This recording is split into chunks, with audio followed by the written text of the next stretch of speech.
آج خوش آمدید کہتا ہوں۔ اچھا جی، اب تھوڑی خاموشی سے آپ نے میری بات سنی، آرام سے۔ دیکھیں، میں پہلے تو آپ کو جو اپنی 26 سال پہلے میں اب اس جدوجہد میں آیا تھا، جہاد میں، اس کا ایک مقصد تھا، اور وہ جو ایک بہت بڑا مسلمان ذہن ابن خلدون کہتا ہے، جس کو فادر آف ماڈرن ہسٹری سمجھا جاتا ہے۔ ساری دنیا میں مانا جاتا ہے کہ جو اس نے ماڈرن ہسٹری کی، جو اس کی ابن خلدون کی جو فلسفہ تھا، وہ دنیا مانتی ہے کہ پہلا اتنا بڑا عظیم ہسٹوریوگرافر تھا۔ تو وہ کیا کہتا ہے؟ کہتا ہے میں نے جو قرآن کا مطالعہ کیا ہے، تو میرا سارا جو نچوڑ ہے قرآن کے مطالعے کا، وہ یہ ہے کہ اللہ نے انسان کو زمین پہ بھیجا ہی ایک چیز کے لیے ہے کہ میری زمین پہ انصاف قائم کرو۔ اب یہ آپ نے سمجھ جائیں، تھوڑی خاموشی کیجیے، آپ نے ذرا ایک بات میری سننی ہے غور سے۔ دیکھیں، اللہ نے جب انسان کو اشرف المخلوقات بنایا، سب سے عظیم مخلوق، تو اس نے یہ بھی کہا کہ جب انسان اوپر جاتا ہے، اس کی پرواز اوپر ہوتی ہے، تو فرشتوں سے وہ اوپر چلا جاتا ہے، لیکن جب وہ گرتا ہے تو جانوروں سے بھی نیچے چلا جاتا ہے۔ تو انسان کے معاشرے میں اور جانوروں کے معاشرے میں فرق کیا ہے؟ دو فرق ہیں۔ انسان کے معاشرے میں انسانیت ہے، ہمارے میں فکر ہوتی ہے کمزور کی۔ اگر واقعی انسانیت کا نظام ہے، جو نبی صلی اللہ علیہ وسلم نے دنیا کی پہلی فلاحی ریاست بنائی تھی مدینہ میں، جدھر اصل میں انسانیت کو آگے رکھا گیا، زکوٰۃ پہلی دفعہ کانسیپٹ لے کے آئے کہ عام آدمی پیسے والوں سے پیسہ لو اور عام آدمی کے اوپر خرچ کرو، جو غریب ہیں ان کو اوپر اٹھاؤ۔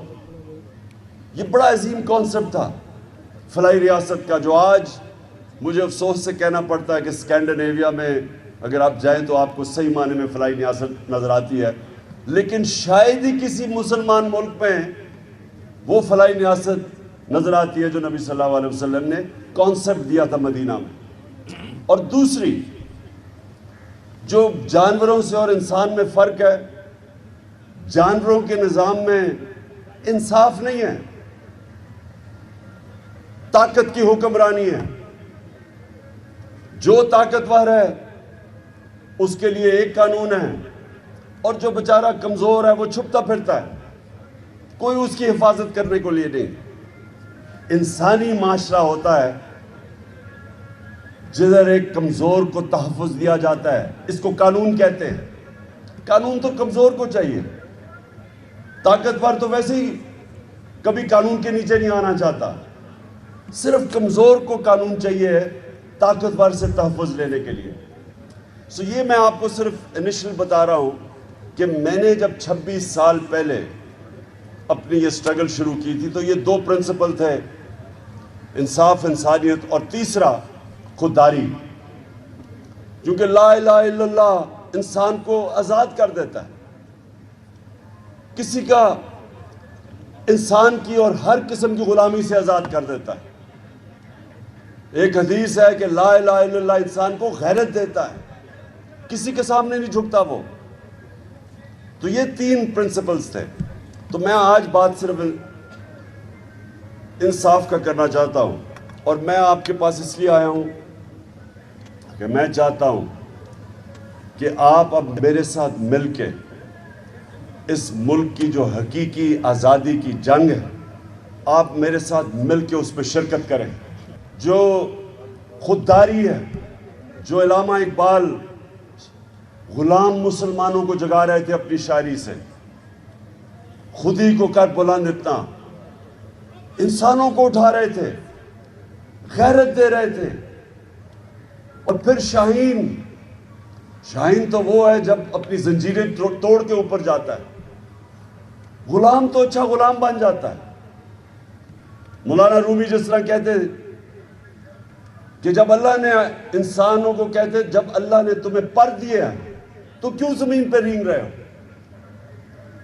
کیونکہ اللہ نے ہم سب کو وہ پوٹینشل دیا ہے کہ ہم تو فرشتوں کے اوپر بھی جا سکتے ہیں، لیکن مسئلہ یہ ہے کہ غلام اوپر نہیں جا سکتا، چاہے وہ غلام ہو اس لیے کہ ایک ملک کے اندر ظلم کا نظام ہو، جو طاقتور کا انسان غلام بن جاتے۔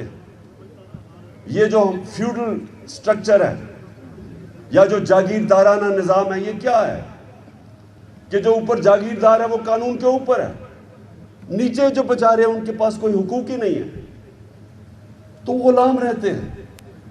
میں ہمیشہ بتاتا ہوں لوگوں کو کہ جب بھی اس بر صغیر میں فتح کرنے والے کانکررز آئے، سب شمال سے آئے سوائے انگریز کے جو سمندر سے آیا، تو کوئی راستے میں رکاوٹ نہیں ہوتی تھی۔ جب وہ پہاڑوں سے نکلتا تھا، افغانستان سے، خیبر سے نکلتا تھا، تو سیدھا راستہ پہنچا تھا دلی کا، کیونکہ لوگ غلام تھے۔ جب وہ غلام تھے تو وہ لڑتا ہی کوئی نہیں تھا اپنی آزادی کے لیے، صرف آزاد لوگ اپنی آزادی کے لیے۔ تو ایک پانی پت کی جنگ ہوتی تھی اور جو بھی جیتا تھا وہ ہندوستان کا سربراہ بن جاتا تھا، باقیوں کی زندگی پہ کوئی فرق نہیں پڑتا تھا، کیونکہ وہ پہلے غلام تھے۔ صرف آزاد لوگ کھڑے ہوتے ہیں اپنی آزادی کے لیے، صرف آزاد لوگوں کی پرواز ہوتی ہے۔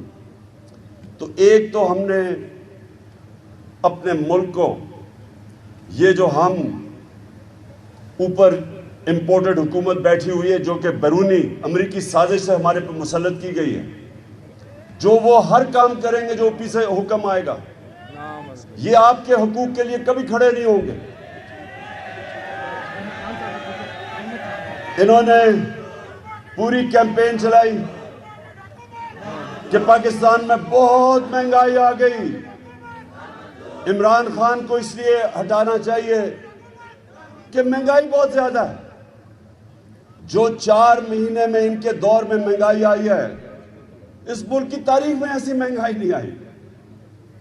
آج جو مہنگائی ہے، جن لوگوں کو بجلی کے بل ملے ہیں، یہ تو ابھی ایک ہی ہے۔ ہر چیز آج مہنگی ہو گئی، اور ان سے پوچھو تو کہتے ہیں جی IMF کا حکم ہے۔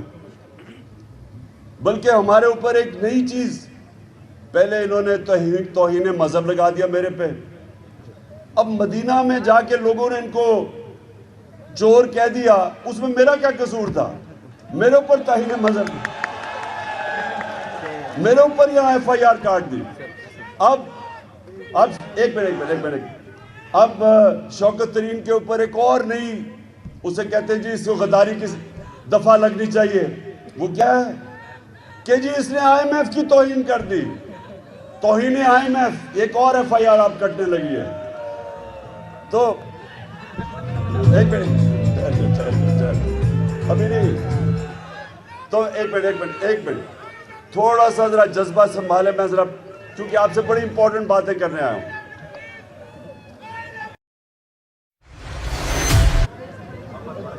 انصاف لائرز فیڈریشن ہے، ان سب کو بھی میں آج خوش آمدید کہتا ہوں۔